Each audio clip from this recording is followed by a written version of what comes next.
accept the text put forward by the European Commission. Order.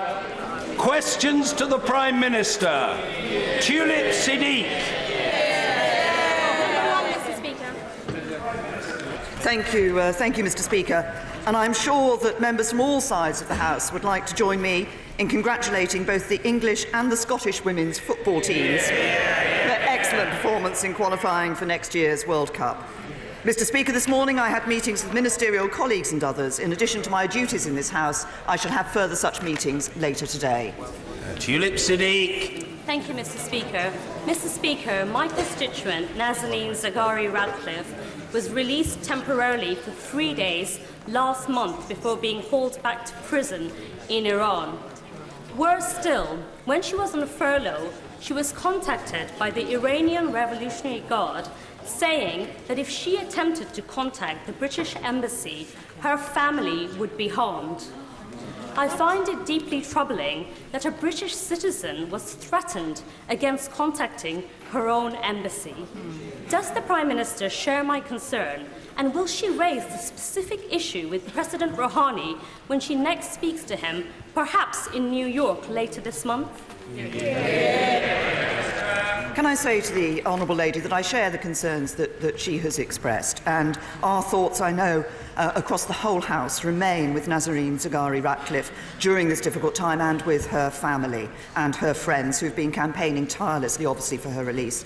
The Honourable Lady will know, as this is her constituent, that one of the difficulties is the question of whether or not the Iranian government recognises dual nationality, which they do not, and they're not obliged to under international law. She asked me to raise this matter with President Rouhani. I regularly do whenever I speak to President Rouhani. It's an issue also that the Foreign Secretary, the Foreign Office, other ministers consistently raise with the Iranian government, and we will continue to do so.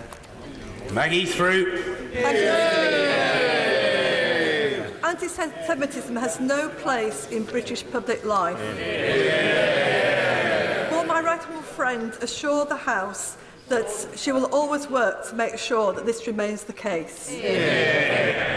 Can I say to my honourable friend, Jewish people living in this country should feel safe and secure and not have to worry about their futures in their own country. There is no place for racial hatred in our society, and it's important that we take every step to tackle it. That's why, as a government, we were the first country in the world to adopt the definition of anti-Semitism set out by the International Holocaust Remembrance Alliance. We've been taking steps, providing funding to ensure security measures can be taken in Jewish faith schools and synagogues, and we've provided funding to the Holocaust Memorial Day Trust to run events for Holocaust Memorial Day. I believe that we should all be united in our determination to tackle anti-Semitism.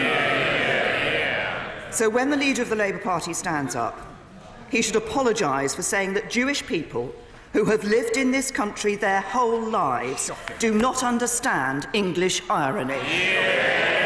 Jeremy Corbyn.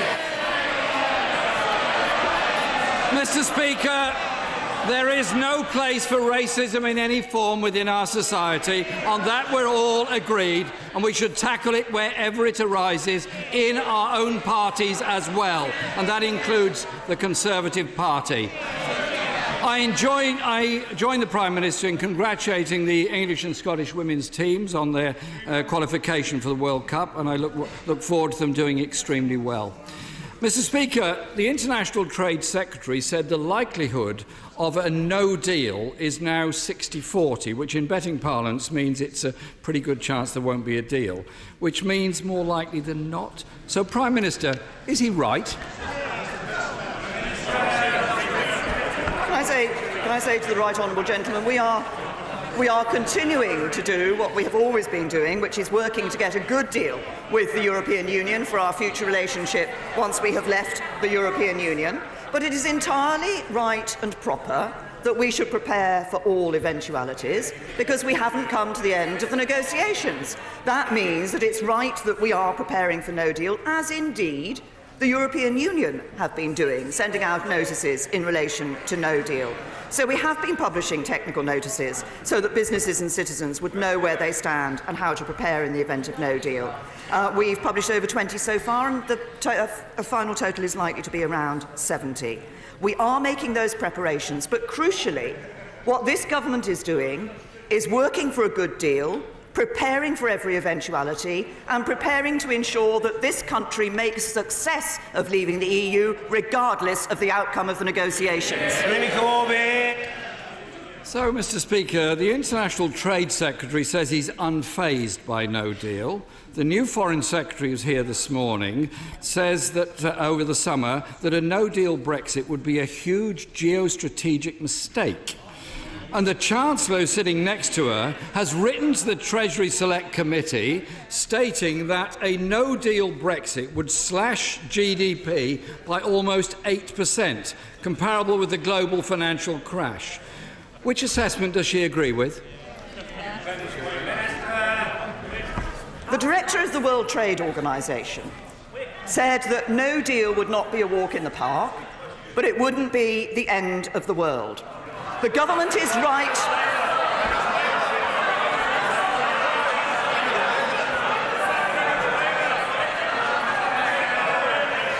The government is right to make the necessary preparations for no deal, while at the same time we are working for a good deal to ensure that we deliver on the vote of the British people, that we come out of the European Union on the 29th of March 2019, that we do so in a way that protects jobs and livelihoods, ensures no hard border between Northern Ireland and Ireland, and maintains the precious union of our United Kingdom.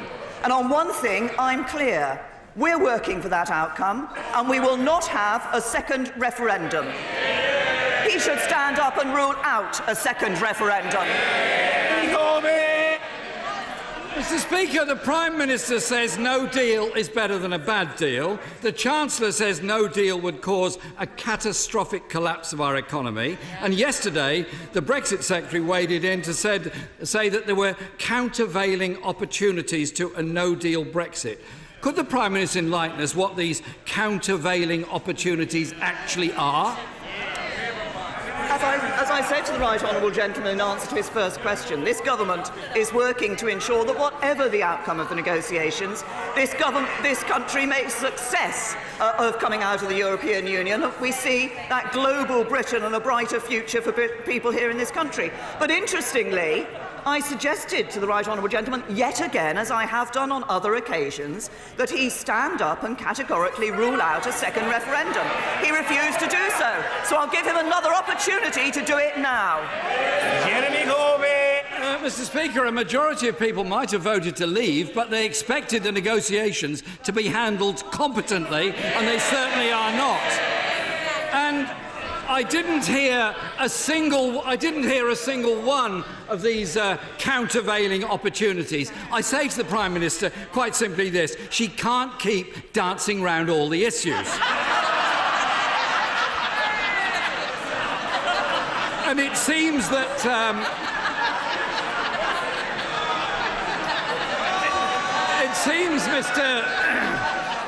it seems, Mr. Speaker, that Panasonic have taken the cue and have decided to dance off altogether. They're relocating out of this country. Could the Prime Minister tell the House how many other companies have been in touch with her or her ministerial team and told her privately that they intend to relocate in the absence of a serious, sensible deal with the European Union? Can I say to the Right Honourable Gentleman, what we have seen is businesses showing confidence in our economy. In August, Dyson announced £200 million of investment in their electric vehicle testing facility in Wiltshire. Two Sisters Food Group, Bernard Matthews, have won major new contracts with supermarkets, underpinning 600 new jobs. The Hut Group have announced 200 new tech jobs in Salford. We welcomed £130 million of foreign direct investment in our automotive sector from 4 companies in July, generating around 500 new jobs. What we're doing is negotiating a Brexit deal that will deliver for this country, deliver on the vote of the British people, and that will ensure we do so protecting jobs, maintaining our union, and ensuring no hard border between Northern Ireland and Ireland. And what do we get from the Right Honourable Gentleman? The Right Honourable Gentleman said that he wanted to do new trade deals. Now he wants to be in the customs union. At one stage, the Right Honourable Gentleman was asked about his view on free movement. He said, Labour is not wedded to freedom of movement for EU citizens as a point of principle, but nor do we rule it out. So he can't even agree with himself on his own position. I'm not quite sure who the Prime Minister is listening to, but she may have heard... She may have heard from the National Farmers Union that says it will be an Armageddon scenario. The TUC says a no-deal Brexit would be devastating for working people. The EU's chief negotiator and President Macron both seem to have categorically ruled out the Prime Minister's Chequers proposals. So we're now at a critical point. Can the Prime Minister tell the House if she believes a deal will be reached by the agreed deadline of October? That's October 2018, not any other one. I say to the right honourable gentleman, we are working for a good deal. We're still working, as are the European Union, for the timetable that was set of October, because we're leaving the European Union on the 29th of March 2019. We will need to pass legislation in this House prior to our leaving the European Union. But he talks about no deal, and he talks about a deal. I'll tell him what would be bad for this country. That would be signing up to deal at any price whatsoever, which is the position of the Labour Party. That would destroy jobs. That would be bad for the British people. Jeremy Corbyn. Yesterday, the Brexit Secretary admitted there had been some slippage. Today, Lord King condemned the incompetence of the preparation, saying it beggars belief that the sixth biggest economy in the world should get itself into that position.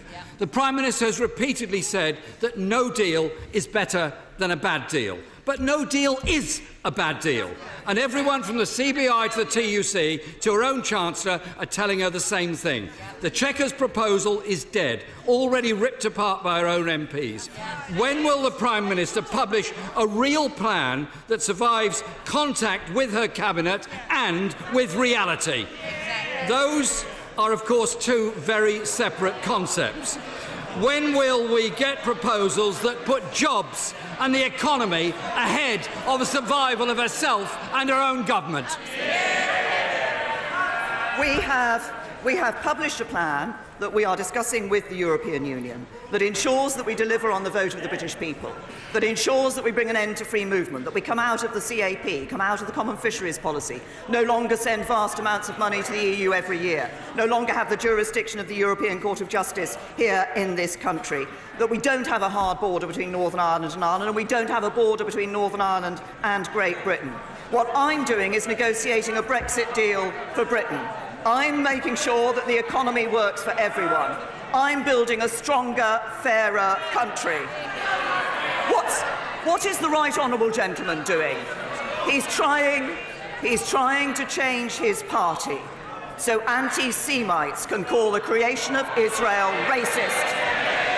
And he should be ashamed of himself. Thank you, Mr Speaker. The Prime Minister will be aware of the campaign to extend the Borders Railway from Tweedbank to Hawick, Newcastleton and on to Carlisle. This will provide a huge boost to the local economy and will help demonstrate what Scotland's two governments can do for my region. So what will the Prime Minister do to ensure the sufficient resource in the Borderlands growth deal to allow this project to move forward? Can I say to my honourable friend that I understand the importance to partners across the region of the campaign and the proposal that he has referred to. I'm sure he understands this is a devolved transport issue, but I would certainly encourage all parties that are involved to come to a workable solution and to ensure the best outcome for the entire region, because this can bring great benefits. And in addition to the point he made about the Borderlands growth deal, can I assure him that the UK and Scottish governments will continue to work in partnership to deliver that deal? Ian Blackford. Thank you, Mr Speaker, and can I congratulate Scotland and England in qualifying for the World Cup. All of us in Scotland are immensely proud of our Scottish women's team. Mr Speaker, when the Tories introduced Thatcher's poll tax in the 1980s, Scotland was used as a guinea pig. The Scottish Tories paid a price for their folly. They were wiped off the political map of Scotland. The Prime Minister's Chequers plan is even more unpopular than the poll tax. Why is the Prime Minister gambling with Scotland's future by taking us out of the EU against her will with her disastrous Chequers plan. The only people who are gambling with Scotland's future are the Scottish National Party, who want to take Scotland out of the United Kingdom. Well, that was no answer to the question. I should remind the Prime Minister it's Prime Minister's question. Mr. Speaker, Michel Barnier has said that the Chequers plan is not acceptable. Mervyn King has called the government's preparations incompetent. Prime Minister, your Chequers plan is as dead as a dodo. With the clock ticking down, will the Prime Minister now finally concede that backing the single market and customs union is the only option to protect jobs, to protect the economy and to protect the Good Friday Agreement? Can I say to the right honourable gentleman that we have put forward a proposal under the Chequers plan that protects jobs, that protects livelihoods, that ensures that we deliver on the vote of the British people, that ensures that we deliver on no hard border between Northern Ireland and Ireland, and maintain the union of the United Kingdom. Michel Barnier has put forward another proposal which keeps Northern Ireland in the customs union and the single market, which is a free trade agreement only for Great Britain, which creates a border down the Irish Sea. I have said, and I've said that it is unacceptable to me as Prime Minister. I believe there is no British Prime Minister who would find that deal acceptable that is being proposed there. We're negotiating on the Chequers deal. It delivers for the United Kingdom. It delivers for the people of the whole of the United Kingdom. Eddie Hugh. Mr. Speaker, Walsall Manor Hospital serves many of my constituents and it desperately needs a new and extended A&E department. With other hospitals in the Black Country supporting their bid, can the Prime Minister assure me that some of the £20 billion additional funding for the NHS is coming to Walsall to improve A&E provision? Can I say to my honourable friend that we are committed to providing the local NHS with the funding they need. We have, as he knows, announced over £3.9 billion of new additional capital funding for the NHS up to 2022-23. We announced that last year. The majority support the implementation of plans from local communities. I understand that the Walsall Healthcare NHS Trust have resubmitted an application for the £36.2 million of funding in July for the Walsall Manor Hospital Emergency Department. The Department of Health and Social Care expect the successful schemes to be announced in the autumn, but my right honourable friend, the Health Secretary, will be pleased to meet my honourable friend to discuss his campaign. Brendan O'Hara. Thank you, Mr. Speaker. Rural Scotland, including my Argyll and Bute constituency, is facing a depopulation crisis, a crisis that will be exacerbated by Brexit. Last week, Cleland Snedden, the Chief Executive of Argyll and Bute Council, added his name to those calling for a more flexible, devolved and regional immigration policy, and offered Argyll and Bute as a test case and a pilot area to test this. Will the Prime Minister agree to meet with myself and the Chief Executive of Argyll and Bute to discuss the merits of such a proposal? Can I welcome the honourable gentleman to asking a question here at the PMQs, but can I say to him, he's asked a question about a regional immigration policy, which is actually something which the Migration Advisory Committee looked at a while back and made very clear that this was not a situation that they felt the government should accept because of the practical problem, partly because of the practical problems in implementing that. When we put forward our proposals for the immigration policy for people coming from the European Union, we will be ensuring that we put forward proposals that are right for the whole of the United Kingdom. Amber Rudd. SIS2, PRUM, PNR, these are all EU-wide databases, a lot of which the UK helped to shape, which keep us safe. While there is much debate here about the type of trading arrangement we will have with the EU, can I ask the Prime Minister for reassurance that there will still be the highest level of security arrangement with the EU as we leave the European Union, because any reduction in that is completely unacceptable to the people of the UK? Can I say to my right honourable friend that she's absolutely right to highlight the importance of our security relationship with the EU. I remember the discussions, the debates that led to the establishment of the PNR directive. The White Paper does provide a comprehensive and ambitious vision for that future security relationship, and that's why we're proposing that security partnership to protect our shared law enforcement and criminal justice capabilities, facilitate continued cooperation and support our joint working on security issues such as counter-terrorism. And Michel Barnier has recognised the progress made in our discussions on security. So our focus should be on trying to obtain and define that ambitious and unprecedented partnership which will help to keep not just people here safe, but people across the whole of the EU safe. Law. Thank you, Mr. Speaker. The opening of the V&A Museum of Design next week in my city of Dundee is already attracting worldwide attention, expecting to have up to 500,000 visitors in its first year, and will drive millions of pounds into the local economy. The Prime Minister will also be aware that an announcement to confirm funding for the Tay Cities deal is imminent and that improved connectivity is key to driving the prosperity of the Tay City region. Therefore, as an air link to Dundee was part of Heathrow's successful bid for the third runway, will the Prime Minister today express a firm commitment for the introduction of a new direct air service to Dundee by 2021 and the associated investment required to secure this? Well, can I say to the honourable gentleman, he's right to bring to the attention of the House both the D-side deal and as he says, the opening of the V&A in Dundee. These are important ways in which the UK government is working to ensure that support for Scotland and that those opportunities in relation to the Scottish economy. Another one of those is the fact that this is a government that has taken the decision to enable a third runway to go ahead at Heathrow, and we do expect when that happens that we will see better connectivity within the United Kingdom. Henry Smith. Mr. Speaker, this September is Blood Cancer Awareness Month, and therefore I'm delighted that yesterday it was announced the NHS will be providing innovative CAR T-cell immune therapy to under-25s, the first health system anywhere in Europe to do so. Can I seek assurances from my right honourable friend, the Prime Minister, that a focus on blood cancer awareness and diagnosis and prevention will continue into the future? Well, can I first of all commend my honourable friend for the work that he has done to champion the cause of blood cancer and raising a much greater awareness of this issue, and I can assure him that this will continue to be an issue that we want to press on and continue to raise awareness of. And like him, I'm pleased that the government has been able to make that the decision has been able to be made, as he referred to, was announced yesterday. But once again, I congratulate my honourable friend because he has personally campaigned on this and championed this cause. Dr. Rupa Hart. Thank you, Mr. Speaker. The Prime Minister and I both have seats around Heathrow Airport, and both campaigned for years against its damaging effects on our constituents and its expansion. But when it came to the third runway vote, she shifted.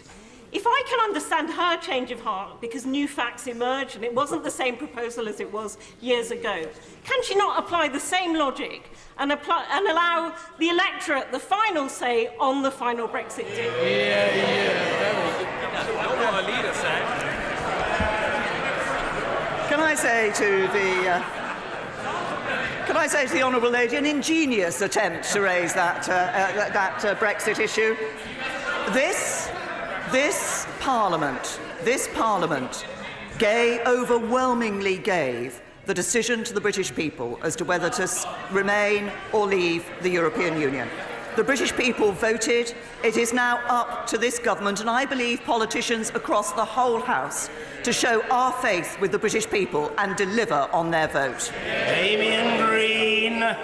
Time when this House will inevitably be spending a lot of time discussing Brexit, I think it's important we should concentrate on other issues, and for many families, their own children's future is a very immediate concern. With that in mind, does the Prime Minister agree that making sure as many children as possible grow up in a household where someone is working is not only the best way to provide a secure economic background for children, but also the best way of ensuring that future generations are prepared to play a full productive role in society?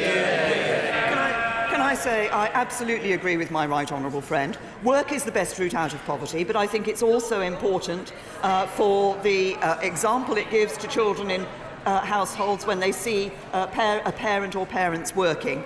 I'm pleased to say that we now see that the levels in relation to children being brought up in workless households is at the lowest level that we've seen. This is very important. We know that 3/4 of children move out of poverty when their parents go into full-time work. For the example it shows, for the benefit it brings to those children, for the benefit it brings to the family, and the benefits for our society as a whole, ensuring that that the jobs are provided so those people can be in work for the future of their children is important. Mr. Virendra Sharma. Thank you, Mr. Speaker.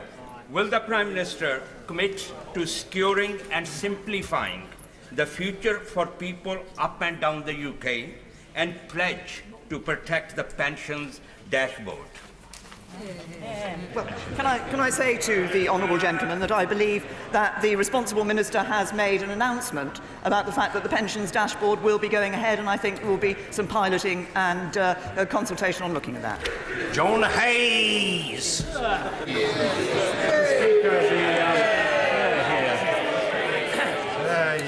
Mr. Speaker, the Prime Minister appreciates the plight of the poorest Britons who, when they've loved and lost, struggle to be able to afford to provide a dignified and decent funeral, because she established the Children's Funeral Fund.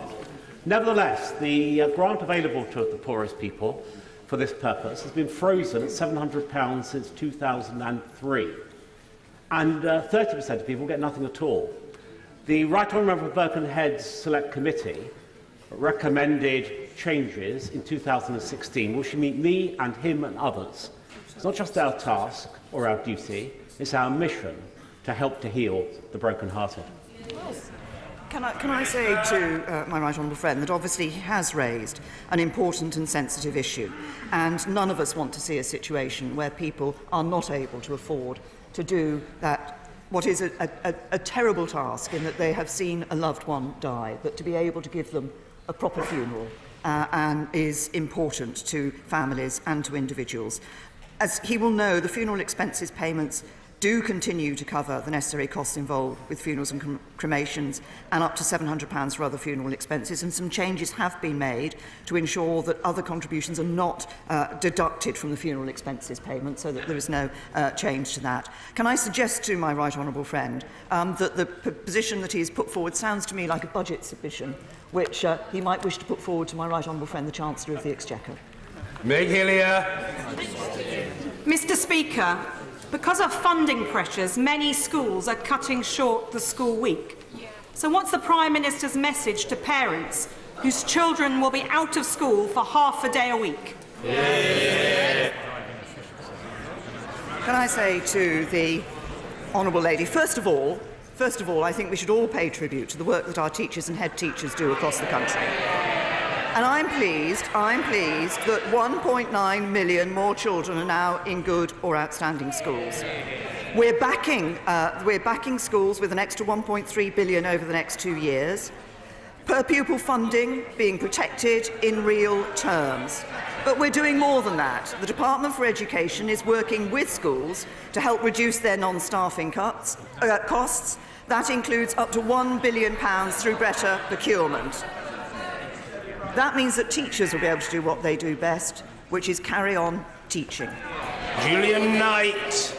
Mr. Speaker, last Monday in Solihull, the lives of a mother and daughter, Kola Salim and Raneem Uday, were brought to an end after a double stabbing outside their home. I have met with Kola and Raneem's family, seen firsthand their quiet dignity, clear love for one another, and desire to see something good come from their loss.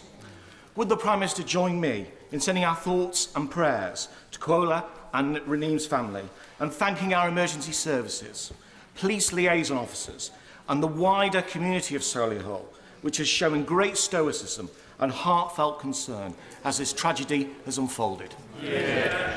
Well, can I say to my honourable friend, I think the whole House will want to join me in sending our deepest sympathies to the families and loved ones of Kola Salim and Raneem Uday. This is a terrible tragedy. I'm sure my honourable friend understands I can't comment on the ongoing investigation that is taking place, but he is right to draw attention to the work of the emergency services. And indeed, I will join him in paying tribute not only to our emergency services, but also to the local community for the support that they have shown at this very difficult time. Tonia Antoniazzi. Thank you, Mr. Speaker. According to the patients group End Our Pain, there has been a near total refusal of NHS trusts to back applications for medical cannabis. The Home Secretary has only paid lip service to 2 high-profile cases and not proposed a workable solution for other desperate children and adults across the UK. Now, the Prime Minister could show real leadership and solve this for hundreds of families, but will she? To the Honourable Lady that, first of all, I offer deepest sympathies to those who are suffering severe conditions where other treatments have not been effective, and that these cannabis-based medicinal products have the potential to help. That's why the Home Secretary has announced that the law will be changed so specialist clinicians will be able to legally prescribe cannabis-based medicinal products to patients with an exceptional clinical need. Now, while that change is taking place, the expert panel has been established, an expert panel of clinicians, as an interim to ensure that treatment is safe and effective. So we're not just waiting for the legislation to change, we will change the law, but we've also put in place a procedure to ensure that those cases can be considered properly. O'Neill. Thank you, Mr. Speaker. On Monday, honourable and right honourable members from across the House will join the people of Gibraltar in celebrating their National Day on the 10th of September. Will my right honourable friend confirm that it's Her Majesty's Government's full resolve that Gibraltar and its people will be fully included in all aspects of the withdrawal negotiations and future arrangements, and that no other party will have any veto on that? Can I say to my honourable friend, I'm very happy to give him that reassurance and that commitment on behalf of this government, and can I say that I send best wishes to the people of Gibraltar for their celebrations on the 10th of September. Yassine. Thank you, Mr. Speaker. Last year, Bedford Maternity Unit closed its doors 6 times due to capacity and staffing issues. This is disgraceful. Will she admit now that starving our NHS of funds has had very devastating consequences? And will she now reinstate the nursing bursaries to address the shameful national shortage of 3,500 midwives and fund our NHS properly? Can I simply point out to the honourable gentleman that health funding in his area will be £1.5 billion this year. And thanks to our funding commitments, this is an increase of over £60 million on the previous year, a cash increase of 4.2%. The Bedfordshire Clinical Commissioning Group will receive a cash increase of 4.34% on last year. We are putting extra money into the National Health Service, but more than that, we have committed future funding, a 5-year funding programme and a 10-year plan for the National Health Service to deliver the services that patients need. Steve Baker.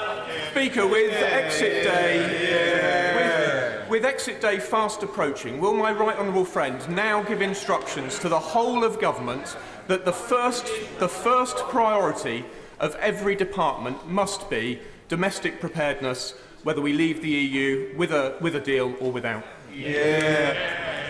Well, can I first of all commend my honourable friend for the work that he did when he was a minister on this particular issue? Can I assure him that the Brexit Department, the Department for Exiting the European Union, has indeed stepped up the work on preparations. We have 6,400 civil servants working on EU exit. There's an additional 1,850 recruited in the pipeline, so we can accelerate preparations as necessary. We've passed necessary laws such as the EU Withdrawal Act, an historic act passed in this House. Obviously, there are other pieces of legislation like the Sanctions Act, the Nuclear Safeguards Bill. We're publishing the technical notices on no-deal preparations. We are ensuring that our preparations are being made, and our preparations are made for every eventuality. We're working for a good deal. We prepare for every eventuality. Smith. Thank you, Mr. Speaker. Does the Prime Minister agree with the Chief Constable of Greater Manchester when he says, after losing 2,000 officers in 8 years, that the public have to accept that without more resources, it's impossible for the police to respond to crimes like car break-ins, antisocial behaviour, even property theft. Is that just the reality of policing under this government, or will the Prime Minister commit to give our police the funding they need? I say to the honourable gentleman that obviously we understand the demand on policing, that is changing. It is becoming increasingly complex, and that's why, after speaking to forces in England and Wales, we provided a comprehensive funding settlement that will increase total investment in the police system by over £460 million in this year, 2018-19. And he might like to note that the force has a higher number of officers per head of population than the England and Wales average. Alberto Costa. Thank you, Mr. Speaker. Earlier this morning, my daughter Sophie, on her own merit, along with thousands of other school children, attended her first day in grammar school. What message does the Prime Minister have for my daughter Sophie and the thousands of other children who, as I say, on their own merit, secured a place at grammar school? Well, can I say, first I would say well done to his daughter Sophie and those others.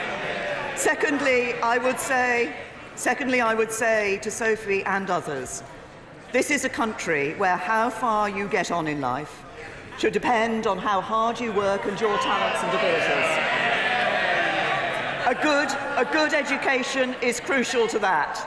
So I would say, enjoy your time at school, make the best of your time at school, because education is the key that unlocks the door to your future.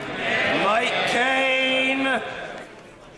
Mr. Speaker, 25,000 jobs and 30 million passengers depend upon Manchester Airport in my constituency. But with no World Trade Organisation fallback position after Brexit, can the Prime Minister explain why the government has downgraded the possibility of an aviation sector deal? Wow.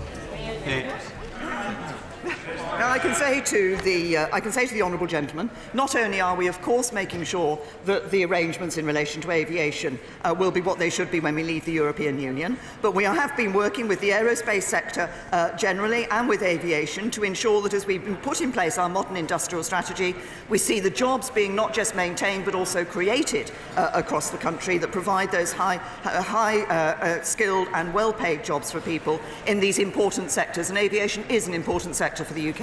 Andrea Jenkins. Thank you, Mr. Speaker.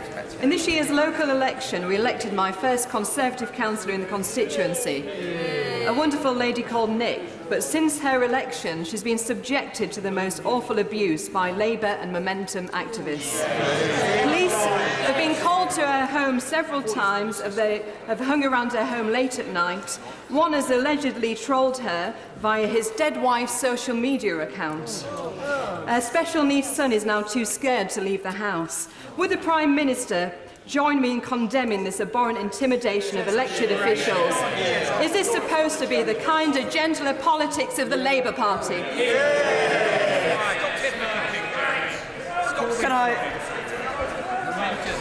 Can I first of all say to my honourable friend that I congratulate, I think it's Lynn, who for her election. Can I say I'm sorry that she has been subjected to this appalling series of attacks of various sorts since that election. Across our democracy, we have different opinions about what we want to achieve, sometimes about how we achieve what we want to achieve. But it is right that we are able to put those opinions forward. The democratic process means we put our views to the public, and the public choose, as they have chosen my honourable friend's constituent to represent them on the council. And she should be able to get on with that job of representing her constituents, free of hatred and free of the abuse that she appears to be getting. And I say that this should be condemned on all sides of this House. Thank you, Mr. Speaker. It has been reported this morning that the Treasury and Number 10 are blocking plans for legally binding 3-year tenancies for private renters. This is of great concern to private renters in my constituency, including many families sending their children back to school this week, not knowing where they will be living this time next year. Will the Prime Minister make a clear promise to private tenants that they will be entitled to 3-year tenancies in law? Can I say to the honourable lady that we are keen to support support tenants to access longer, more secure tenancies, whilst also ensuring, obviously, landlords are able to recover their property when needed. The consultation on overcoming the barriers to longer tenancies in the private rented sector closed on the 26th of August. It considered the various barriers to longer tenancies and how to overcome them. It did propose a new 3-year tenancy model with a 6-month break clause. We asked for views on viability and on how that could be implemented. We are now analysing those responses and we will provide information on the next steps once we have done that. Thank you, Mr. Speaker. I know my right honourable friend will be as concerned as me, and as I'm sure the whole House, to hear of and see the carcasses of nearly 90 elephants near a wildlife sanctuary in Botswana. This coincides with Botswana's anti-poaching unit being disarmed. Will she do more to tackle this scourge, including through our aid budget, to fund more rangers and more training through the MOD? Can I say to my honourable friend that the whole issue of the illegal wildlife trade is a very important one. It was an issue that I touched on when I was in South Africa, in fact, in the presence of, and there was a minister from Botswana there at the time. We are holding a major conference later this year on the illegal wildlife trade, because we see it is important, and we are bringing people together across the international community to consider how we can further deal with this. Chris Rain. Thank you, Mr. Speaker. Mr. Speaker, prominent Tory Brexiteers promised that Wales would not lose out on funding if it voted to leave the EU. Wales has received £5.3 billion in European structural funds since 2000, the highest level in the UK and Europe.